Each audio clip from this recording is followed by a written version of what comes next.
Hey my friends, welcome back. My name is Tori if you're new here, and today we are doing a budget-friendly grocery haul and meal plan.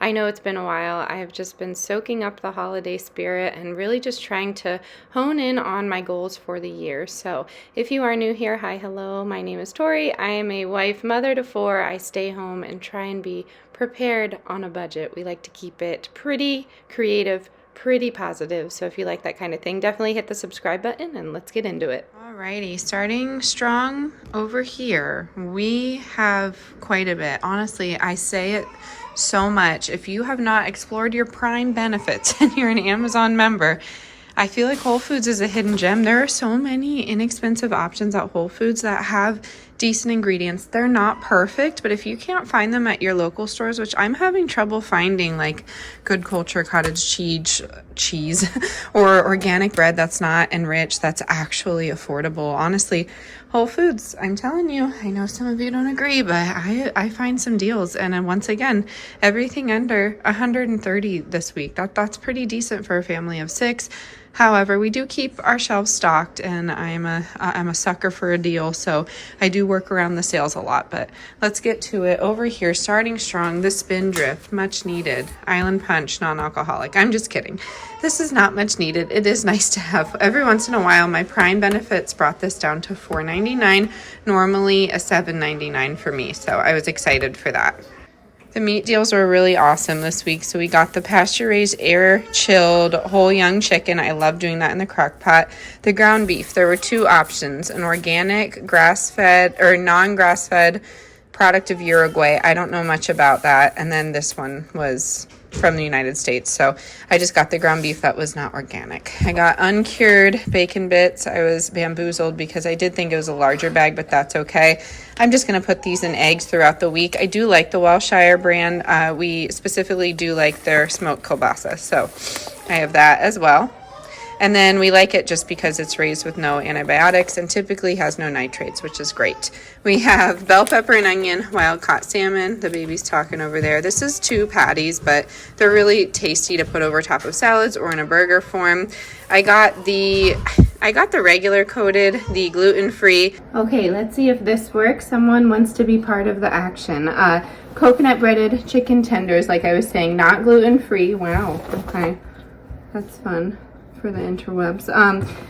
We did get the gluten-free, but unfortunately they didn't have it, so they gave us this. These are air chilled, which I'm really steering towards when it comes to store-bought chicken. We have the organic 100% grass-fed beef burgers. These are frozen, but they were a great price, $6.99 for 4 patties. You really can't beat that. And you can use that for other things. So thinking back, I could have just not got the ground beef and just ground up those beef burger patties. We have the pork shoulder roast. I really love doing this low and slow with potatoes and veggies and whatnot with some barbecue. Super yummy and inexpensive. It was under $10 for the 2 pounds, which I feel it really does feed our family of 6. I can't do 1 pound anymore. I have sour cream, $1.19 on sale. Can't beat that. Organic fusilli pasta. These are $1.79. I got 2 of those. I like them because they're unenriched. And then I also got the penne. Really delicious.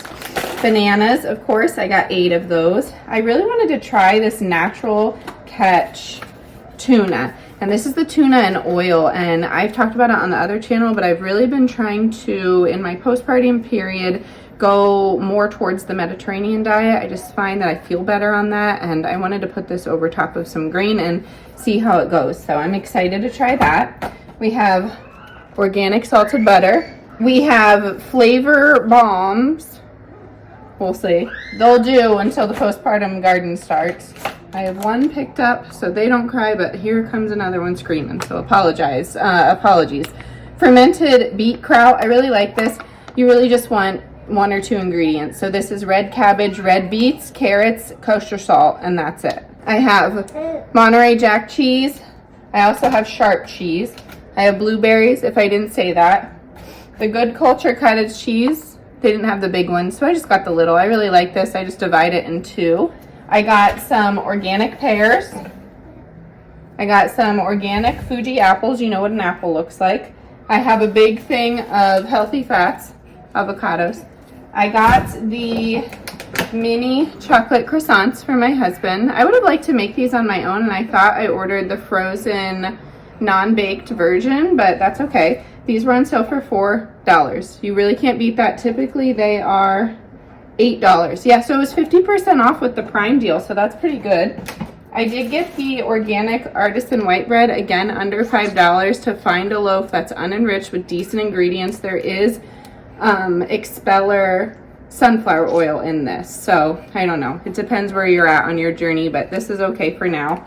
And then we also have Boulder Canyon hickory smoked avocado oil, and then the Siete avocado oil street corn. It's kind of like a Dorito, but I like these, and it's a big bag for $3 with avocado oil, which if you are on that journey too, you know that it's really hard to find items like that for under $5. Classic white buns were substituted, not the best ingredients, so don't love that.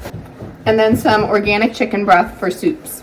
All right, and that's it, my friends. That is what we got. I feel like we did a great job. I'm going to start highlighting some recipes that I'm cooking out of, and it really just goes back to the basics. So I'm really happy we found those meat deals. I'm really happy we found some of those basic deals like pasta and bread, because I really enjoy cooking from scratch, but I also don't like a lot of ingredients. So I'm going to highlight some of the recipes in my Grange cookbook and talk you through what we're planning on doing. If you're new here, we do like to cook off of a leftover, really make one meal stretch into 2 or even 3. So if you are new to budgeting or saving money, that's my #1 tip, as well as shop your sales. So I hope this was an inspiration. I'll get you turned around and highlight the recipes that we're trying out this week.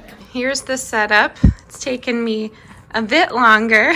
If you're new, this is my newborn. It's taken me a little bit longer to get this video out, but I did want to go through some things that I've been preserving. I've been trying to do that weekly, and it varies. So I always reference my Grange cookbooks or some of my Amish cooking books. You can find these a lot of places, but Lancaster County always has a fun cookbook somewhere from the Amish or PA Dutch, which is my heritage, not the Amish, but the PA Dutch. So noodles, this is what we're doing with all of our duck eggs this week. So we have eggs, we have butter, salt, milk, baking powder, and flour. I don't sift my flour, but these are super easy to make. Flatten them out. I don't have a pasta press or anything, and then I roll them into, I'd say, fettuccine size, and then dry them out, and then you can put them in a jar and suck all the air out. I love doing that. If you want to see me preserve things like that, let me know, and I will definitely do that. But that's the #1 this week is pasta, and that is a staple.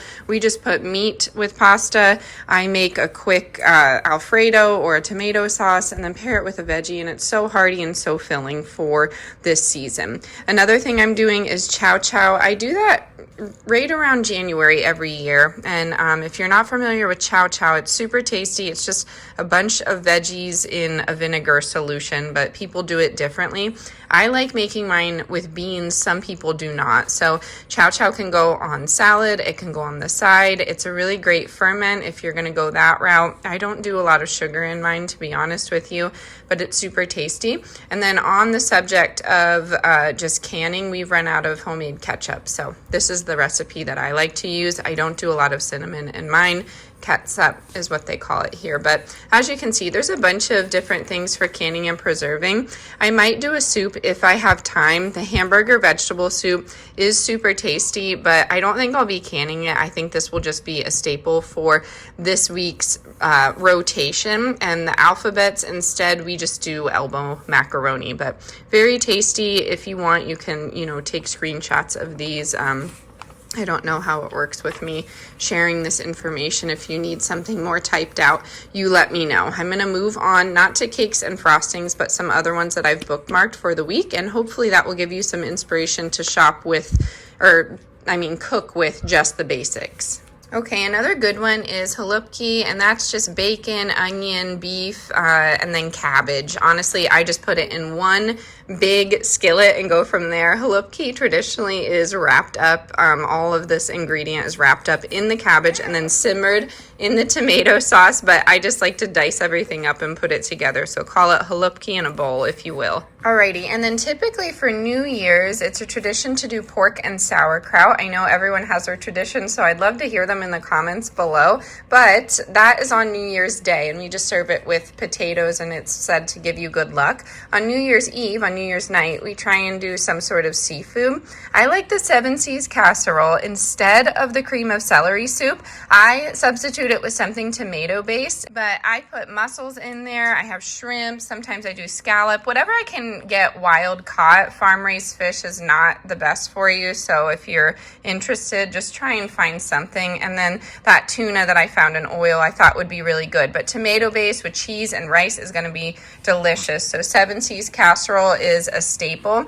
And then with that baked chicken, we usually just reference something from here, but you could do the baked chicken. I do mine in a crock pot and just do your standard vegetables and potatoes with it. There are different sides here that I really want to try. The savory cheese whirls look delicious, and it's just kind of like a biscuit, but you have your biscuit mix. I make mine in bulk. I have a few videos on that if you look back in my channel.